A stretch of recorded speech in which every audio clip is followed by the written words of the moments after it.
Целосна чистка во судството, реизбор на судиите, но и продолжување на мандатот на специјалното јавно обвинителство се првите итни реформи за што поскоро враќање на земјата на патот на евроатланските интеграции, но и за гарантиран услов за демократско владење на правото, вели академик Светомир Шкарик. Тој е сигурен дека со промената на обвинителот Зврлевски се прават првите чекори за враќање на правичноста и довербата во судовите. Шкарик е убеден дека СЈО ќе продолжи со истрагата, а судот конечно ќе работи независно и правично и ќе ги казнува сите кои се огрешиле пред законот. Темелна промена што значи осмислување на постојната состојба и предлагање на излезни решенија.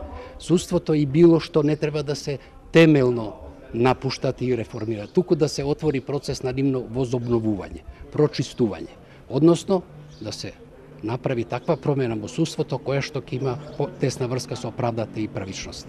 Според академиците, специјалното јавно обвинителство е должност која мора да се изврши пред граѓаните, без разлика во која форма ќе бидат продолжени роковите. Тие велат дека мора да има казни за да се стопираат феномените кои со години ја оштетуваат државата. Должност кон јавноста, должност кон прекинување на такви феномени во еднина, така да формата ќе треба да се редефинира, меѓутоа во секој случај таа треба до крај, да не остане ништо неотворено, неиспитувано, за да не останеме должни не само на јавноста, туку и на тие оштетените страни. Дополнително велат владата треба итно да овозможи капацитети за одвојување на државата од партијата, да ја намали политичката моќ, но и да стави крај на деструктивниот национализам. Само на тој начин Македонија ќе може да ја одблокира евроатланската интеграција.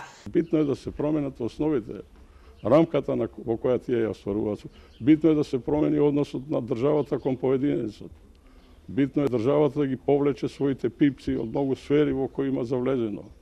Битно е партиите да се повлечат од господарење со институциите на државата. Интеграцијата во ЕУ и НАТО ќе мора да забрза, но и да се искористи поддршката која доаѓа оттаму во моментов, додава Камбовски. Надежта е голема, но одговорноста е дома и предстои напорна работа.